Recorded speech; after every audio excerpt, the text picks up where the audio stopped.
Hello friends, मैं Amjad काटात new morning classes के YouTube channel पर आपका स्वागत करता हूं। हम फर्स्ट भाग मौलिक अधिकारों का पढ़ा था और आज हम मौलिक अधिकारों के भाग 2 लेकर आए आपके लिए, जिसके अंतर्गत आज जो हमारा टॉपिक होगा समानता के अधिकार के बाद नेक्स्ट जो अधिकार आ रहा है स्वतंत्रता का अधिकार। नेक्स्ट जो अधिकार कौन सा है? स्वतंत्रता का अधिकार है। भाग फर्स्ट के अंदर हमने मौलिक अधिकार से संबंधित कुछ प्रावधान और समानता का अधिकार को हमने डिटेल से समझा था। अगर आपको भाग फर्स्ट पढ़ना है तो आप लिंक के पर जाकर देख लें आप। और आज हम जो नेक्स्ट ले रहे हैं भाग सेकंड, और वो है स्वतंत्रता का अधिकार।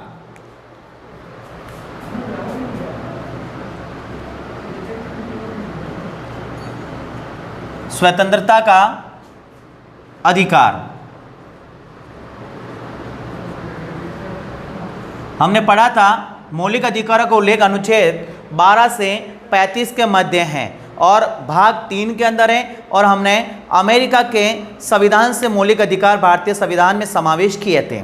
मूल संविधान में 7 मौलिक अधिकार थे और वर्तमान में कितने मौलिक अधिकार हैं? 6 मौलिक अधिकार हैं। एक अधिकार को निरस्त किया गया, वो कौन सा अधिकार था? संपत्ति का अधिकार था, जो 44वें संविधान संशोधन द्वारा 1978 में निरस्त किया गया था और अनुच्छेद 300A में उसे वैधानिक घोषित किया गया था। और आज जो हमारा नेक्स्ट अधिकार है वो कौन सा है? स्वतंत्रता का अधिकार। खास तौर पे अनुच्छेदों का आपको ध्यान रखना है, टुकड़ों में समझें और सिस्टम से समझें ताकि आपको याद हो सके।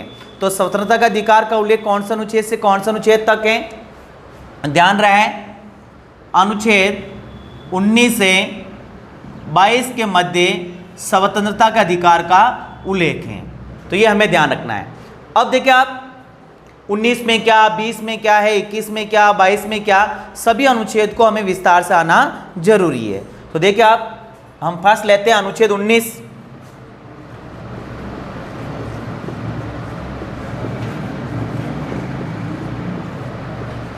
अनुच्छेद 19 स्वतंत्रता का अधिकार का उल्लेख करता है।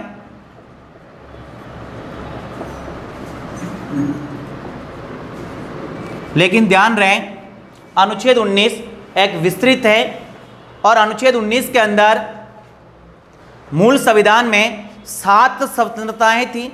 ऐसा एग्जाम में आ रखा, ध्यान रखें आप। मूल संविधान के तहत अनुच्छेद 19 में 7 स्वतंत्रताएं थी और वर्तमान में 6 स्वतंत्रताएं विद्यमान हैं। एक स्वतंत्रता को इसे निरस्त कर दिया गया। तो क्रमांक काफ़ी एग्जाम में ऐसे पूछा जाता है, अनुच्छेद 19 एक में क्या है, बी में क्या, सी में क्या, डी में क्या। तो हमें इसको याद करने की एक ट्रिक बनाई मैंने एक कहानी के रूप में, जो आप आसानी से आप इनको याद कर सकते हो। तो देखिए आप, कहानी समझना आपको अच्छी तरह से।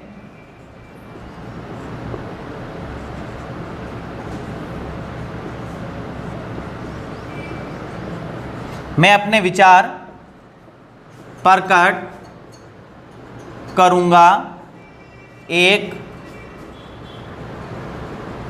सम्मेलन के दौरान, जो एक संघ में आयोजित होगा।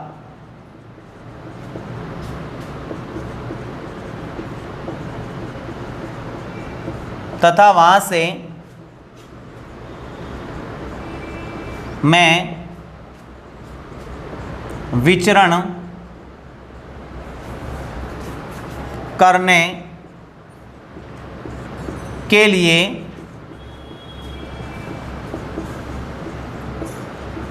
निकलूँगा तथा एक अच्छी जगह देखकर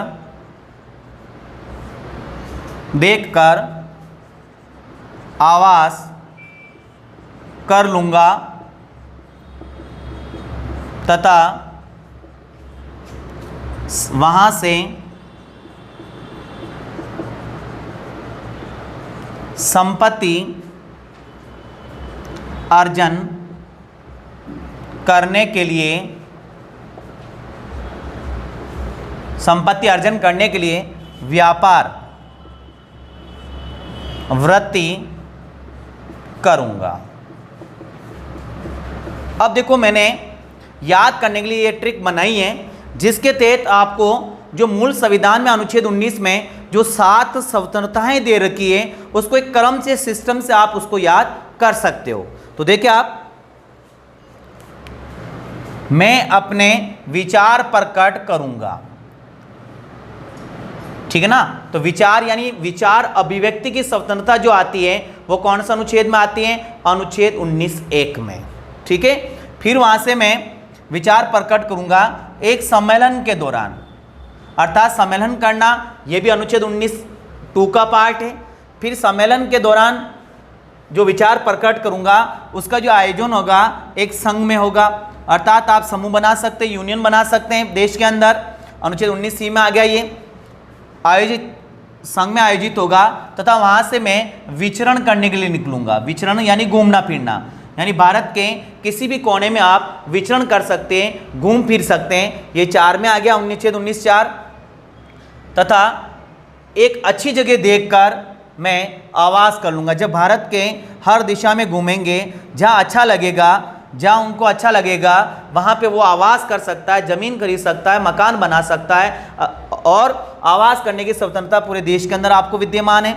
और जब आवास करोगे तो फिर पैसे वगैरह कमाने के लिए संपत्ति अर्जन करने की स्वतंत्रता भी आपको दे रखी है, यानी आप संपत्ति भी अर्जित कर सकते हैं। और संपत्ति किस प्रकार से? व्यापार या वृत्ति के माध्यम से अर्जित कर सकते हैं। तो ये अनुच्छेद 19(1) से लेकर 7 तक है, ए से लेकर जी तक है, ध्यान रखें आप। तो इनका क्रम हमें आना जरूरी है। देखो आप इसको डिटेल से लिखते हैं, हम समझते हैं। अनुच्छेद 19(a), आप इसको 1 मान लो, ठीक है। इसमें क्या क्या है?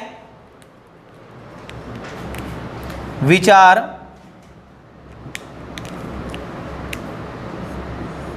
आपको समझना जरूरी, विचार अभिव्यक्त करने की स्वतंत्रता।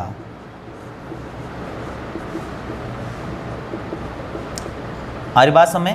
अनुच्छेद 19(1) में क्या है? आप विचार अभिव्यक्त कर सकते हैं, आपको कोई रोकने वाला नहीं है। और ये बात जो लिखी हुई है अनुच्छेद 19(1) के अंदर लिखी हुई है।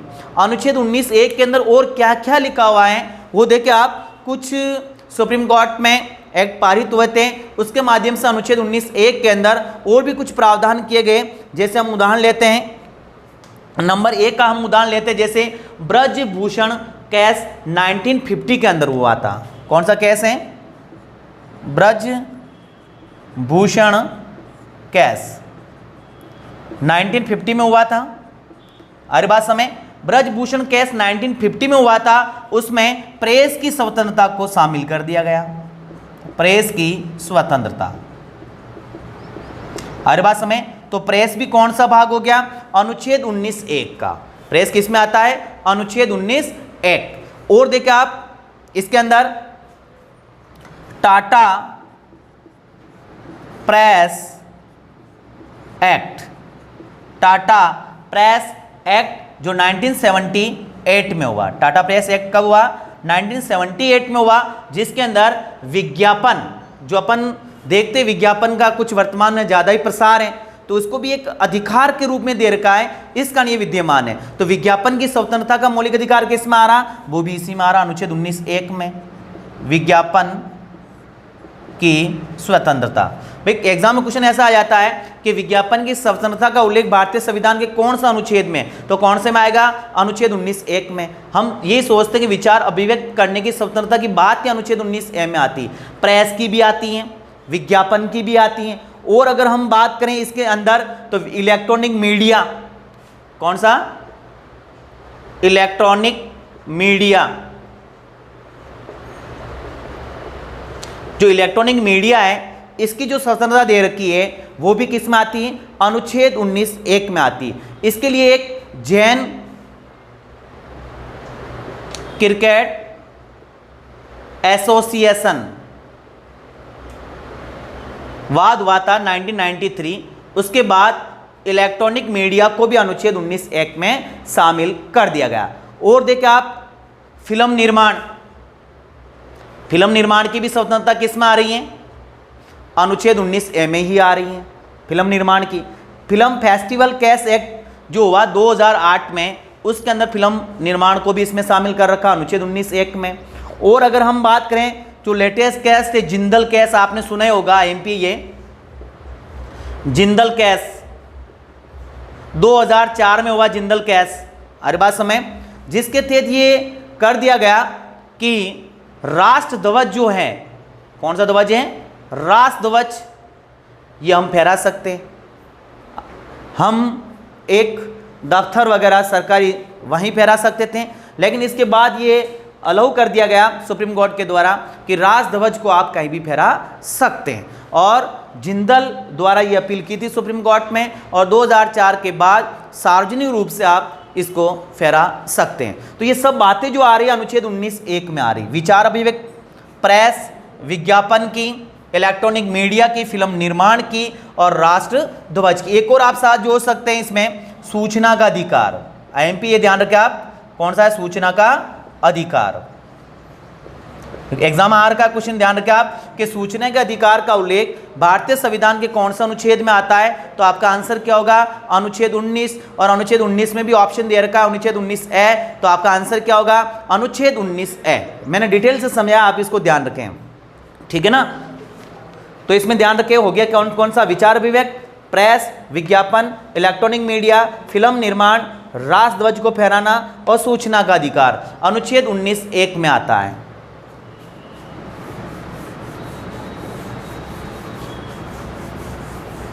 अब देखो इस कहानी को डिटेल से,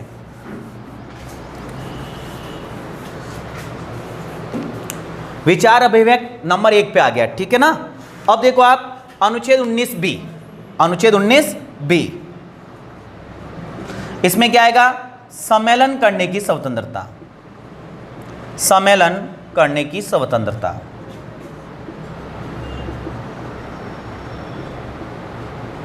यानी कि बिना अस्त्र शस्त्र शांति से आप सम्मेलन कर सकते हैं। सम्मेलन देखिए, आप सभा भी कह सकते हैं इसको, आप सभा का आयोजन कर सकते हैं, परमिशन लीजिए आप सरकार से, प्रशासन से, और आप सम्मेलन का आयोजन कर सकते हैं, अर्थात सभा का आयोजन कर सकते हैं। और वो कैसी सभा होगी, बिना अस्त्र शस्त्र की होगी, अर्थात उसमें आप कोई हथियार नहीं ले जा सकते हैं। अब देखिए आप नेक्स्ट, विचार सम्मेलन हो गया, संघ 19(c), संघ यूनियन बनाने की स्वतंत्रता, आप यूनियन का गठन कर सकते हैं, काफ़ी यूनियन जैसे दल वगैरह बने हुए हैं, तो संगठन आप बना सकते हैं, सरकार इसकी परमिशन देगी। अनुच्छेद 19(c) हो गया। अनुच्छेद 19(d), अनुच्छेद 19(d), विचरण, विचरण का मतलब समझ रहे आप, घूमना फिरना, है ना, घूमना फिरना, कहाँ पर, भारत में, हाँ घूम फिर सकते हैं, विचरण कर सकते हैं, आपको कोई रोक टोक नहीं है, आप इंडिया के निवासी हैं। डी के बाद में कौन सा आएगा, A B C D E, अनुच्छेद 19(e).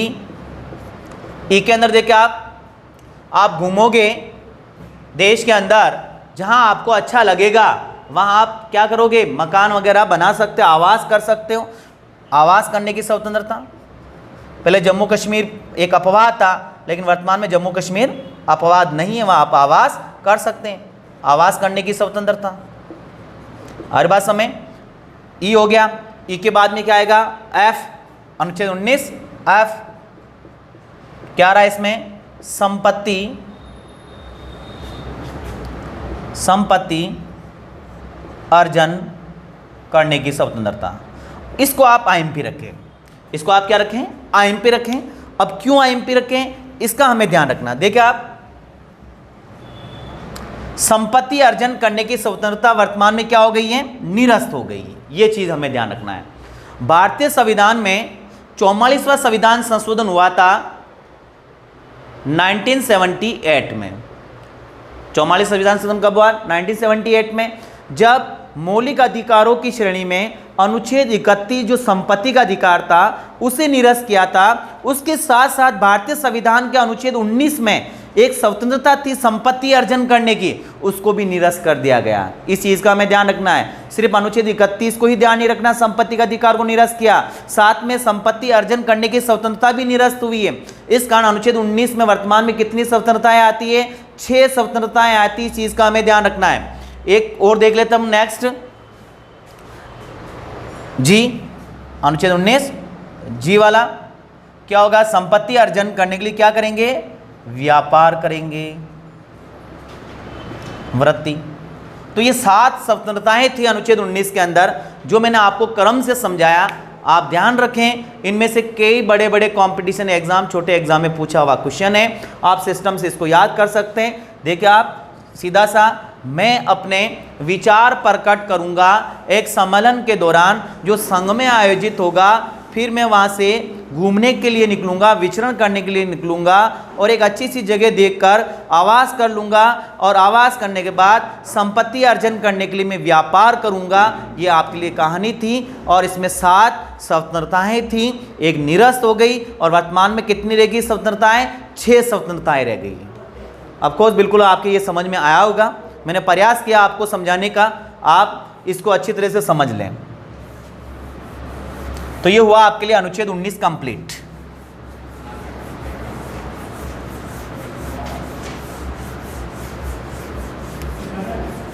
अब देखिए आप, नेक्स्ट स्वतंत्रता है आप अनुच्छेद 20। कौन सा अनुच्छेद? 20। अनुच्छेद 20। अनुच्छेद 20 ये कहता है अपराध के दोष सिद्धि, अपराध के दोष सिद्धि का संरक्षण, है ना। यानी कि कोई अपराधी अपराध कर देता है तो उसके दोषों को किस प्रकार से संरक्षण प्रदान किया जा सकता है, किस प्रकार से उनको प्रकट किया जा सकता है, ये बात आती है अनुच्छेद 20 के अंदर। हर बात समय इस चीज़ का हमें ध्यान रखना है। इस अनुच्छेद के साथ एक अनुच्छेद 7 में मैं जोड़ रहा हूँ, ज़्यादातर बच्चे उसमें कन्फ्यूजन हो जाते हैं, मैं 7 में कर रहा हूँ ना। साइड में देख लेते हूँ, डिटेल से समझेंगे बाद में। अनुच्छेद 22 में गिरफ्तारी का संरक्षण। अक्सर क्या होता है, अनुच्छेद 22 के अंदर अपराध वाला ये हम लेकर आ जाते हैं। पहले हम क्या करेंगे? अपराध। हर बात समय जब हम अपराध करेंगे तो हमें क्या किया जाएगा? गिरफ्तार किया जाएगा। तो गिरफ्तार पहले नहीं आएगा, पहले क्या आएगा? अपराध आएगा। तो अनुच्छेद 20 में क्या आ रहा है? अपराध। और अनुच्छेद 22 में क्या आ रहा है? गिरफ्तारी का संरक्षण। यह आपको अंतर ध्यान रखना है ताकि आपके एग्जाम ऐसे क्वेश्चन आ जाए तो आप अनुच्छेद गलत ना कर दें, है ना। अब देखो आप, अनुच्छेद 20 के अंदर भी 3 बातें लिखी हुई है। अनुच्छेद 20 के अंदर भी कितनी बातें लिखी हुई हैं? 3 बातें लिखी हुई, इसका हमें ध्यान रखना है। पहली बात, आपने कोई अपराध किया है, आपने कोई अपराध किया है तो आपको जो सजा मिलेगी वो नई तिथि से मान्य नहीं होगी, नई तिथि से मान्य नहीं होगी। देखा आप, सजा नई तिथि से मान्य नहीं। समझे आप इसको भी? मान लो आपने 2007 में कोई अपराध किया है, 2007 में कोई अपराध किया है। अब 2007 में जो अपराध किया उस टाइम जो सजा का प्रावधान था मान लो 5 साल का था, हर बात समय।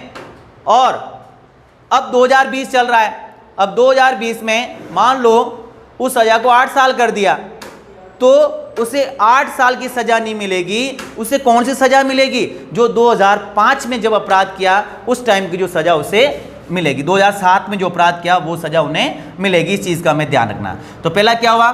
सजा कोई नई तिथि से मान्य नहीं होगी, ठीक है, पहली बात होगी। अब दूसरी बात देखिए आप, जब नई तिथि से मान्य सजा नहीं होगी तो साथ साथ में एक बात और लिखी हुई है कि स्वयं के खिलाफ गवाही हेतु बाध्य नहीं किया जा सकता। स्वयं के खिलाफ, स्वयं के लिए गवाही हेतु बाध्य नहीं किया जा सकता, बाध्य नहीं किया जा सकता। हर बात समझ में आपके यहाँ पे आपने अपराध किया और आपको ऐसे लिए बाध्य नहीं किया जाएगा कि आप खुद की गवाही खुद दें। हर बात समय खुद की गवाही खुद दें, ऐसा कभी हम बाध्य नहीं कर सकते। ये प्रावधान भारतीय संविधान का अनुच्छेद 20 के अंदर उल्लेखित है। इसके लिए 2010 में नार्को टेस्ट पर भी पाबंदी लगाई। अगर कोई संवेदनशील मुद्दा है, हर बात समय अगर ज़्यादा संवेदनशील मुद्दा है तो उनका नार्को टेस्ट किया जा सकता है, बाकी अन्यथा नहीं। क्यों? खुद की गवाही खुद नहीं दे सकता है। हर बात समय अब देखिए 3 नंबर क्या लिखा हुआ है अनुच्छेद 20 के अंदर, पुरानी तिथि मान्य नहीं है, स्वयं के खिलाफ गवाही नहीं दे सकते हैं। साथ में ये प्रावधान है एक अपराध के लिए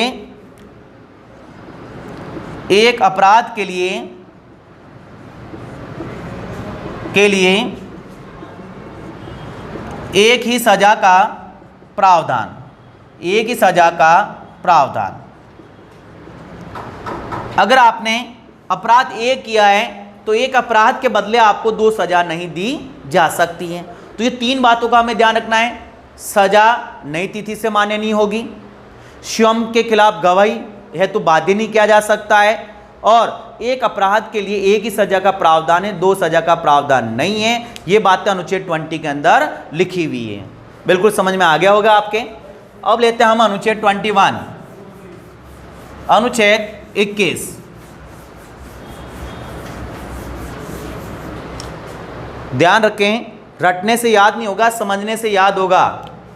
अनुच्छेद 21 प्राण एवं दैहिक स्वतंत्रता का अधिकार, प्राण एवं दैहिक स्वतंत्रता का अधिकार, प्राण एवं दैहिक स्वतंत्रता का अधिकार है। इसे हम जीवन जीने का अधिकार भी कह सकते हैं। कौन सा अधिकार है? जीवन जीने का अधिकार। हमारी बात समझ, यानी कि जीवन जीने का अधिकार, प्राण एवं दैहिक स्वतंत्रता का अधिकार एक ही है, कोई अलग नहीं है। और इसका उल्लेख कौन सा अनुच्छेद में आता है? 21 में आता है। अब समझे आप, जिस प्रकार से सबसे बड़ा संविधान संशोधन कौन सा है? 42वां संविधान संशोधन है। उसी प्रकार से सबसे विस्तार से कोई मौलिक अधिकार में आता है तो कौन सा अनुच्छेद आता है? अनुच्छेद 21 आता है। इसमें बहुत सारी बातें लिखी हुई हैं, हमें प्रदान कर रखी हैं। जैसे हम उदाहरण रूप से 2-4 ले लेते हैं हम, जिसके एग्जाम में क्वेश्चन आ जाते हैं।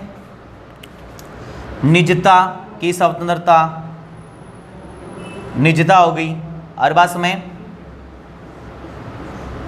त्वरित सुनवाई की स्वतंत्रता, जल्दी सुनवाई हो, ठीक है। शुद्ध हवा ग्रहण करना, है ना। पर्यावरण, अच्छा पर्यावरण भी होना चाहिए, ये हमारी स्वतंत्रता का अधिकार है, हमें दूषित नहीं करना है, ठीक है भाई। हथकड़ी नहीं लगाने की स्वतंत्रता, ठीक है भाई। फांसी में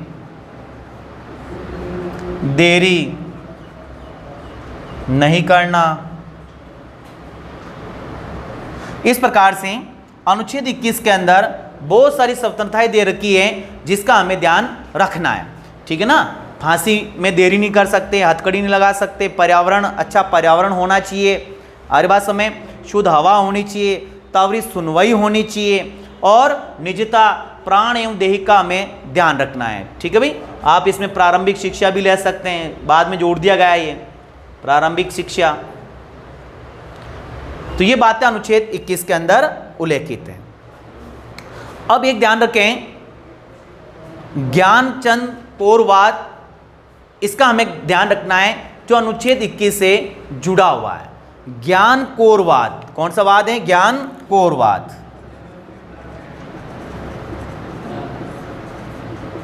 ज्ञान कौरवाद में क्या हुआ था? उच्चतम न्यायालय ने यह निर्णय दिया कि जीवन के अधिकार में आत्महत्या शामिल नहीं है।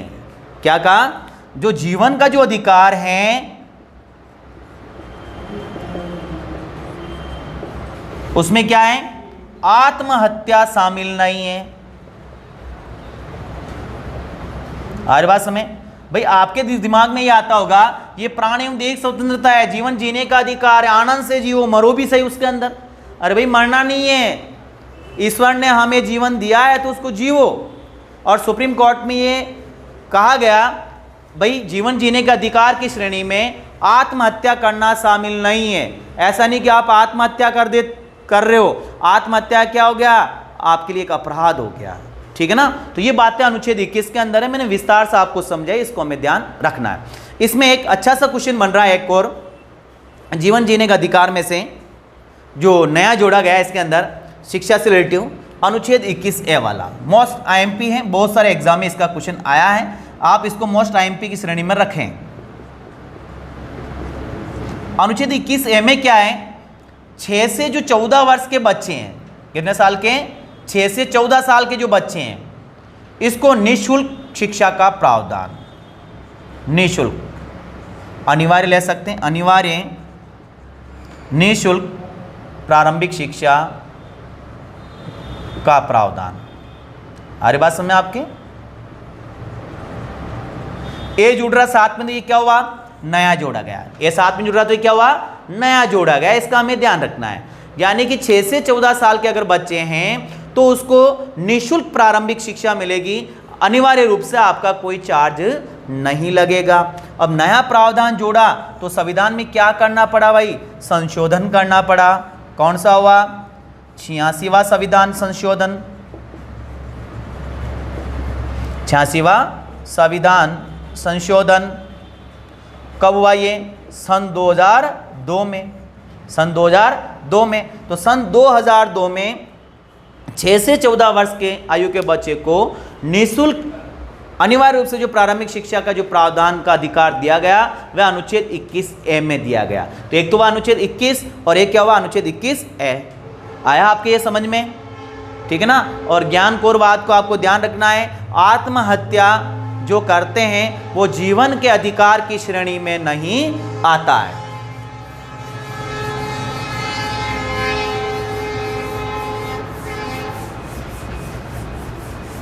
अब देखिए आप, कुछ फैक्ट बताता हूं मैं और वो मोस्ट आईएमपी है, उसको आईएमपी रखे आप। राष्ट्रीय आपातकाल लगता है अनुच्छेद 352 के तहत युद्ध, बाह्य और सशस्त्र विद्रोह, ये 3 परिस्थितियां हैं। एक तो युद्ध हो जाता है, एक बाह्य आक्रमण हो जाता है और एक हिंसा फैल जाती है, सशस्त्र विद्रोह जो आंतरिक देश के अंदर। ऐसी परिस्थितियों से जुड़े हुए अनुच्छेद 20-21 का खास तौर पे हमें ध्यान रखना है। अनुच्छेद 20 और 21, अनुच्छेद 20 और 21 ये निरस्त नहीं होते हैं, ये ध्यान रखना भाई। क्वेश्चन आता है कि राष्ट्रीय आपातकाल के दौरान निम्न में से कौन सा अधिकार या कौन सा अनुच्छेद निरस्त नहीं होते हैं? तो हमारा आंसर क्या होगा? अनुच्छेद 20 और 21 ये कभी निरस्त नहीं होते हैं, ये मानव को जीवन के रूप में मिले हुए हैं। अरे बात समझ। एक अनुच्छेद 19 का थोड़ा हमें ध्यान रखना है। अनुच्छेद 19 जो है, जब राष्ट्रीय आपातकाल युद्ध और बाह्य आक्रमण के तहत लगता है तो यह स्वतः ही निरस्त हो जाता है, इसका हमें ध्यान रखना। अनुच्छेद 358 के तहत स्वतः निरस्त, भारतीय संविधान का अनुच्छेद 358 में ये स्पष्ट लिखा हुआ है, स्वतः क्या होता है? निरस्त हो जाता है। लेकिन अगर हमारे देश में सशस्त्र विद्रोह के तहत आपातकाल लगा है, सशस्त्र विद्रोह पहले शब्द नहीं था, ये क्या था? आंतरिक अशांति या गड़बड़ी। ये बात भारतीय संविधान में लिखी हुई चीज का ध्यान रखें आप, है ना? अगर हमारे देश में सशस्त्र विद्रोह के तहत राष्ट्रीय आपातकाल लग रहा है तो ये भी निरस्त नहीं होता है। आया समझ में आपके? सशस्त्र विद्रोह के तहत आपातकाल लग रहा राष्ट्रीय आपातकाल तो अनुच्छेद 20, 21 और 19 निरस्त नहीं होते हैं। क्लियर? अगर हमारे देश में युद्ध या बाह्य आक्रमण के तहत आपातकाल लगा, राष्ट्रीय आपातकाल, तो ये 2 अनुच्छेद निरसनीय होते हैं। ये क्लियर हमें होना जरूरी है। ये आपके समझ में आ गया होगा, मेरे को पूरा विश्वास है। अब हम नेक्स्ट अनुच्छेद लेते हैं। मैं एक एक चीज फैक्ट आपके सामने रख रहा हूं जो हर एग्जाम में ये क्वेश्चन आता है। आपको लगता होगा एक लाइन में अधिकार पूरा कंप्लीट हो जाता है, लेकिन कुछ ज़्यादा सर बता रहे हैं, लेकिन आज के टाइम कंपटीशन एग्जामों में इन्हीं में से क्वेश्चन एग्जाम में आते हैं। अब देखिए आप नेक्स्ट लेते हैं हम अनुच्छेद 22। कौन सा लेते हैं? अनुच्छेद 22। समझना आपको भाई इसको, अनुच्छेद 22। हमने अनुच्छेद 22 को अनुच्छेद 20 के साथ जोड़कर आपको मैंने समझाया था वैसे भी अभी। तो इसमें क्या आएगा? गिरफ्तारी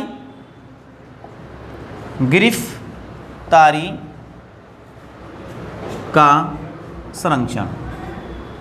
समझे आप? 20 में क्या आया? अपराध आया था, अपराध के रूप में बात की थी। अब इसमें गिरफ्तारी की बात की हमने। इसमें क्या होता है? आपने अपराध किया तो आपको गिरफ्तार करेंगे कानून के मुताबिक। जब इसको गिरफ्तार करेंगे तो उसके संरक्षण की कुछ बातें लिखी हुई हैं। इस अनुच्छेद में 3 बातें लिखी हुई, हमें ध्यान रखना है। पहला, अब आपको गिरफ्तार कर रहे हैं तो क्या करेंगे? कारण पूछना। नंबर 1 क्या आएगा? कारण पूछना। नोटिस। भाई डायरेक्ट तो ना आपको गिरफ्तार कर लेंगे, आपके लिए क्या पूछेंगे? कारण पूछेंगे। वृद्धि में आएंगे, जो भी आएंगे पुलिस वाले किस में आएंगे? वर्दी में आएंगे, नोटिस देंगे। तो ये बात किस में आती है? अनुच्छेद 22(1) में आती है। आ रहा समझ में? अब देखिए 22(2) में क्या लिखा हुआ है? 22(2) में क्या है? नोटिस दिया, आपको पकड़ लिया, हर बात समय, अर्थात आप जा रहे जेल, तो 24 घंटे में आपको क्या करना पड़ेगा? मजिस्ट्रेट के सामने प्रस्तुत करना पड़ेगा। कितने घंटे में? 24 घंटे में आपको मजिस्ट्रेट के समक्ष प्रस्तुत करना पड़ेगा। लेकिन ये चीज ध्यान रखना आप इसके अंदर, इसमें आवागमन का समय शामिल नहीं है। आवागमन का समय शामिल नहीं है। ये नहीं कि आपको जब गाड़ी में बिठा के लेके जा रहे हैं वहीं से आपके घंटे शुरू होंगे, वो घंटे शामिल नहीं होंगे। बाकी आपको 24 घंटे में मजिस्ट्रेट के समक्ष प्रस्तुत करना पड़ेगा। ठीक है ना? अब तीसरी बात क्या लिखी हुई है इसके अंदर? देखिए आप, जब आपको मजिस्ट्रेट के समक्ष प्रस्तुत किया, उसके बाद में आपके लिए एक और स्वतंत्रता दी इसमें, आपकी मनपसंद। क्या है भाई? मनपसंद। मिठाई नहीं खानी है, मनपसंद की कानूनी सलाह आप ले सकते हैं। कानूनी सलाह वकील कर सकते हैं, वकील कर सकते हैं। आया समझ में आपके? आपका मनपसंद जो है, जिसको आप चाहते हो, कानूनी सलाहकार से आप राय ले सकते हैं अपने अपराध से संरक्षण के लिए, गिरफ्तारी से, या आपका वकील कर सकते हो। तो ये 3 बातें आती है अनुच्छेद 22 के अंदर। तो मुझे पूरा विश्वास है आपको स्वतंत्रता का अधिकार समझ में आया होगा। एक्चुअली हम पूर्णतया सभी अधिकार को एक क्लास में नहीं ले सकते हैं, हम आपको टुकड़ों में समझा रहे हैं ताकि आपको समझ में आ सकें। और अगर आपको ये अधिकार समझ में आया या आपको क्लास समझ में आई है, आप चैनल को सब्सक्राइब करें, लाइक करें, शेयर करें और कमेंट में ज़रूर लिखें कि हमें अच्छा लगेगा। और हम इसी प्रकार से आपके लिए निरंतर क्लास लेकर आते रहेंगे। धन्यवाद।